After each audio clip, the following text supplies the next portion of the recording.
Olá, amigas e amigos. Estamos iniciando mais um episódio da série Espiritualidade na obra de André Luiz, na temporada Entre a Terra e o Céu. E hoje nós chegamos ao terceiro capítulo. Se inicialmente tivemos o capítulo em torno da prece, onde vimos como o livro inteiro se desdobra a partir do impulso da oração da menina Evelina. No segundo livro, nós vemos a apresentação do cenário terrestre, onde vão se desdobrar os acontecimentos sob o amparo dos benfeitores espirituais. Nesse terceiro capítulo, nós vamos aprender, estudar sobre a obsessão. Esse é o título do terceiro capítulo. E ali nós vamos entrar no conhecimento da situação dolorosa que vivencia a Zulmira e também a Odila.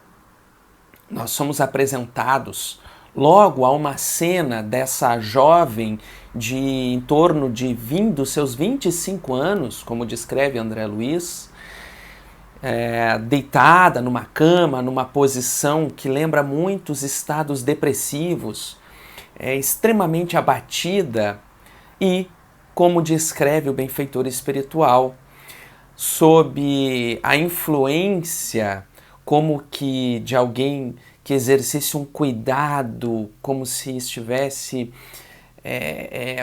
sob as presas de uma outra mulher, mas essa desencarnada.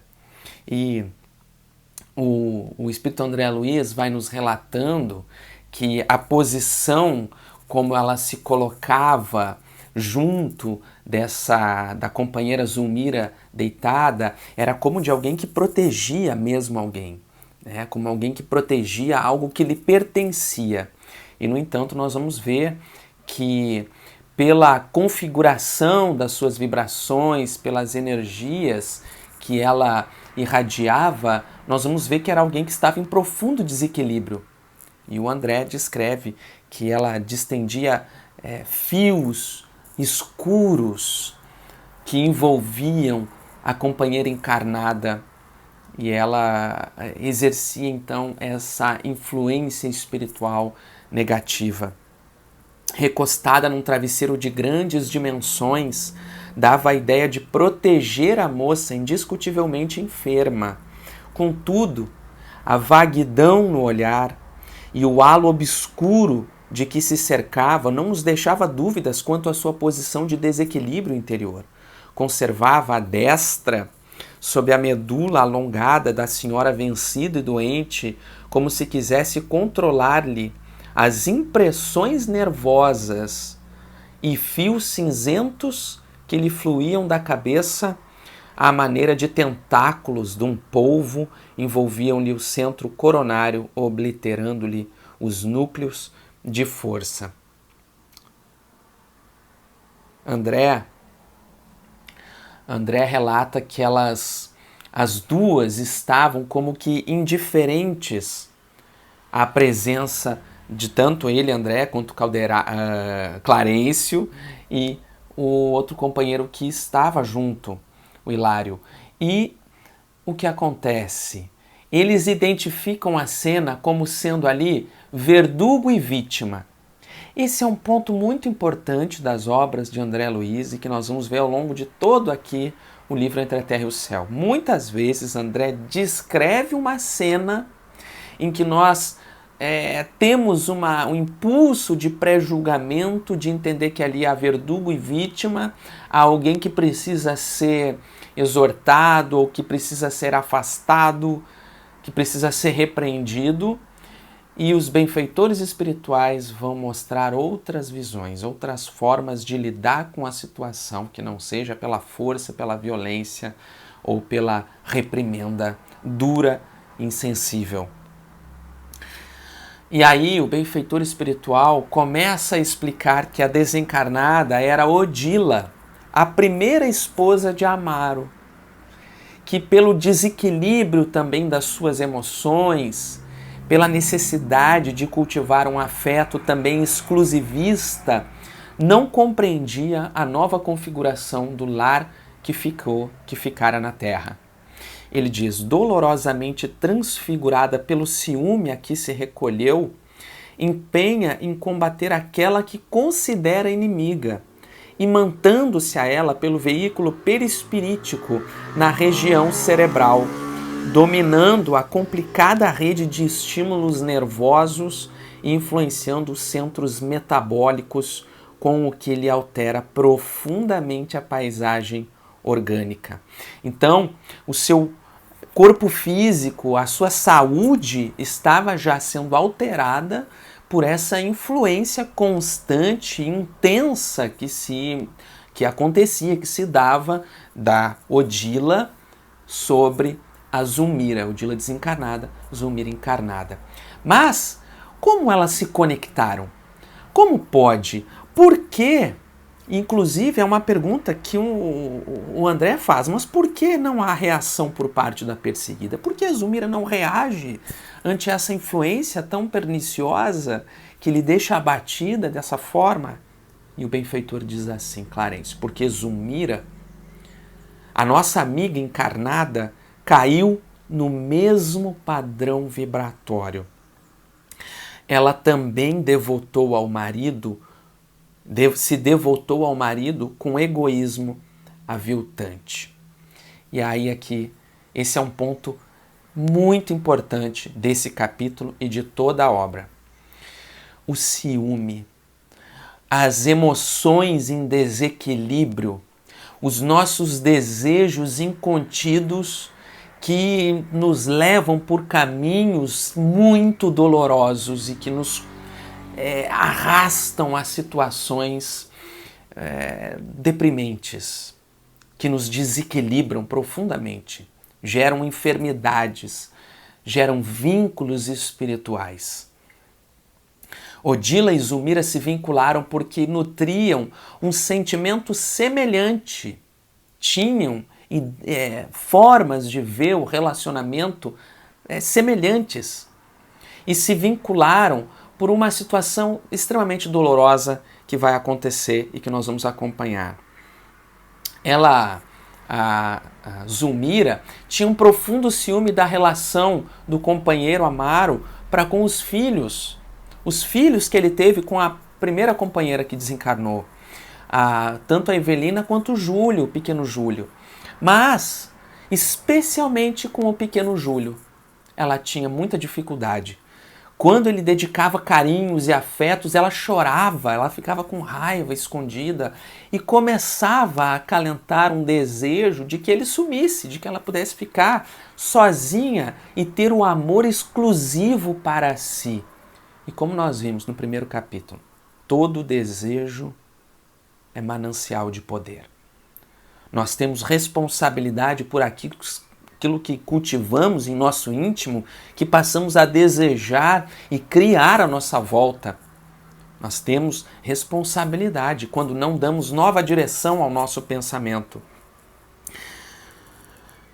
Então o benfeitor diz, e porque as atenções de Amaro se concentravam particularmente sobre o menino, muitas vezes emitiu silenciosamente o anseio de vê-lo afogar-se na praia em que se banhavam. Ela começou a pensar silenciosamente que seria bom, quem sabe, se ele se afogasse na praia em que eles se banhavam. Olha aqueles pensamentos que afluem e que às vezes não damos a devida atenção, não prestamos atenção, que aqueles sentimentos devem ser transformados, devem ser afastados de nós, observar por que eu estou pensando isso. E não deixar que esses pensamentos nos envolvam, tomem corpo, tomem forma, a fim de mesmo definir uma atitude nossa. Pois bem, é o que acaba acontecendo. Numa determinada excursão à praia, a companheira permite que o pequeno Júlio se afaste e adentre o mar, e ele acaba sendo colhido pelas ondas e desencarna numa tragédia, num afogamento. E naquele momento ela se sente extremamente culpada, Zulmira, e a companheira desencarnada que acompanhava a cena vincula-se a ela e estabelece-se então a sintonia e o profundo vínculo obsessivo. O sentimento de culpa é sempre um colapso da consciência e, por intermédio dele, sombrias forças se insinuam. Zulmira, pelo remorso destrutivo, tombou no mesmo nível emocional de Odila e ambas se digladiam num conflito de morte inacessível aos olhos humanos. É um caso em que a medicina terrestre não consegue interferência. Então, nós vemos que as duas se vincularam num processo de perseguição e de vingança, necessidade de vingança. O que fazer, então? O que é que nós faríamos se estivéssemos diante de uma situação dessa? André Luiz relata os seus impulsos, a sua vontade, que reflete muito os nossos padrões de ser, a nossa forma de ser. André e Hilário já têm um movimento de afastar aquela que eles julgam ser a algoz, que eles julgam ser a perseguidora, considerando que havia ali uma vítima. Então eles se movimentam e queriam afastar, e o benfeitor fala para eles, não, a violência não ajuda, as duas se encontram ligadas uma à outra. Tão importante pensarmos nisso. A forma como os benfeitores espirituais nos ensinam a resolução dos conflitos, ao desenlace de certos vínculos de ódio, de raiva que se estabelecem. Às vezes, muitas vezes, uma criatura que atravessa uma experiência de desequilíbrio não é uma pessoa cruel. Não. É uma pessoa que momentaneamente vive um estado de desequilíbrio e, por isso, pode muitas vezes ter atitudes cruéis, mas não é uma pessoa completamente má, dedicada, devotada ao mal, ao exercício da crueldade, mas necessita muitas vezes de um toque de amorosidade, de saneamento de uma dor para que se transforme. E essa é uma grande lição que Clarencio vai trazer. Ele diz, a violência não ajuda, as duas se encontram ligadas uma à outra. Separá-las à força seria a dilaceração de consequências imprevisíveis. A exasperação da mulher desencarnada pesaria demasiado sobre os centros cerebrais de Zulmira. E a lipotimia poderia acarretar a paralisia ou mesmo a morte do corpo. Então aqui poderia haver inclusive consequências físicas para a companheira.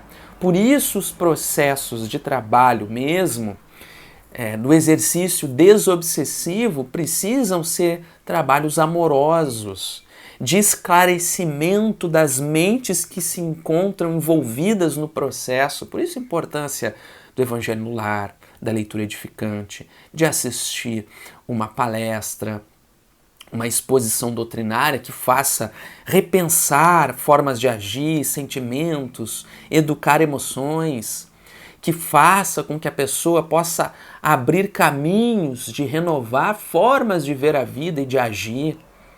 Tanto o encarnado quanto o desencarnado, ou seja, aqueles que estão exercendo ali essa sintonia, essa influência mútua, porque a obsessão ela se dá tanto de encarnado para desencarnado, quanto desencarnado para encarnado, ou entre encarnados mesmo.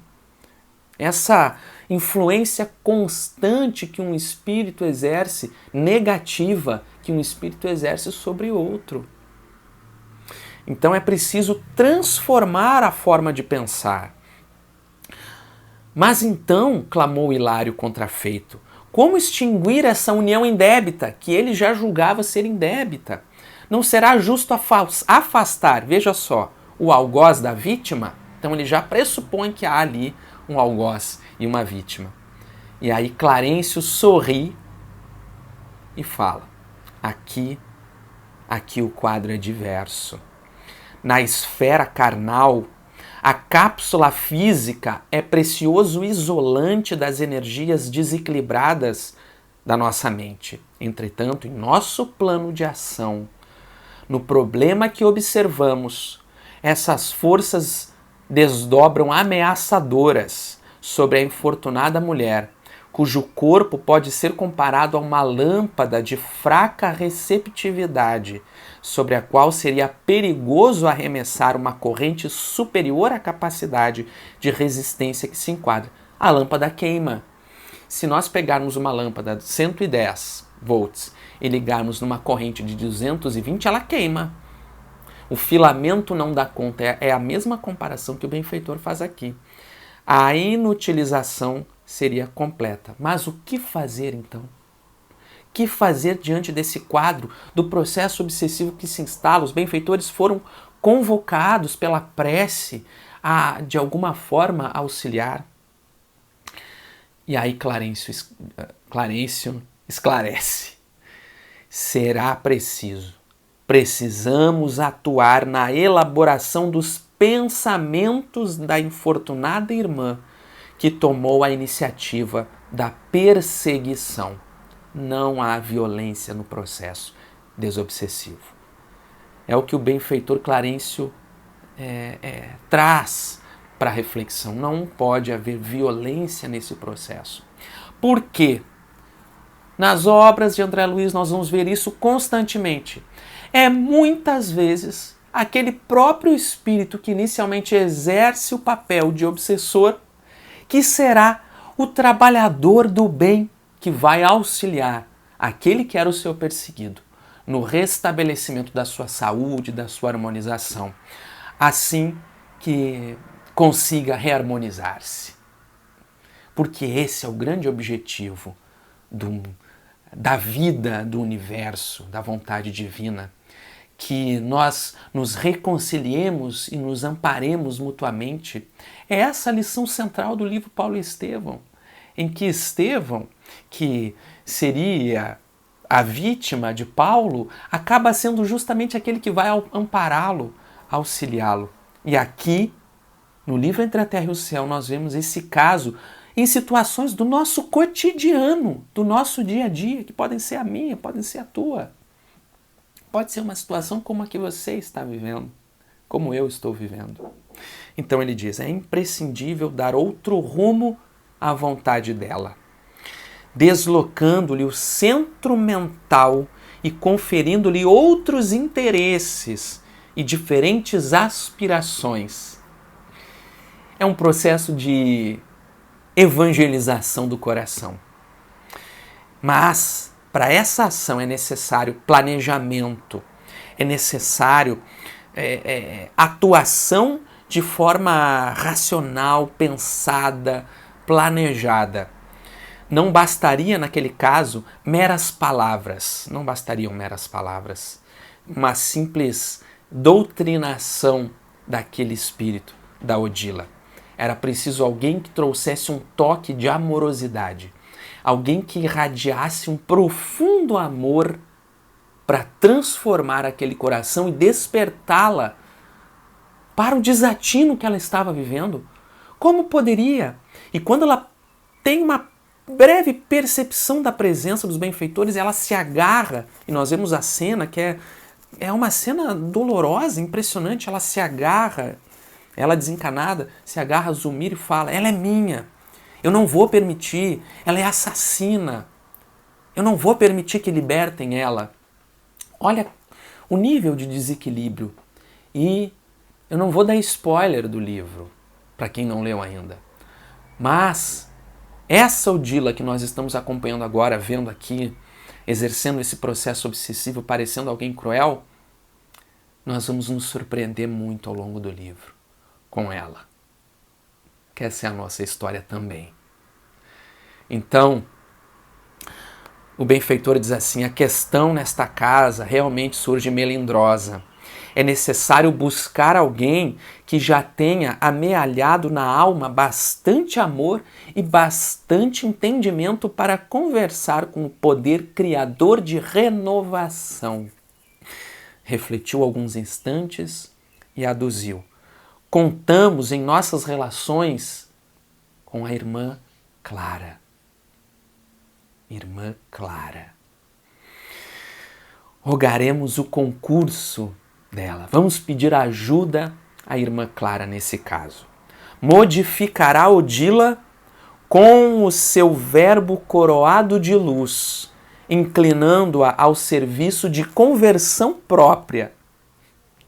Por agora, de nossa parte, somente nos é possível a dispensação de algum alívio e nada mais.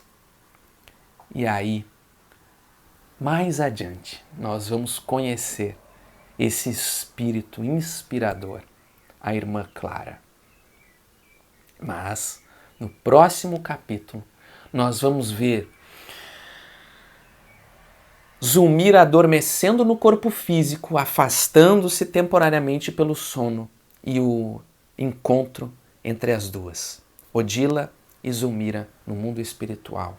Um encontro impressionante, doloroso, mas que dá início também ao processo de transformação desses dois corações. Vamos juntos? Te aguardo no próximo episódio.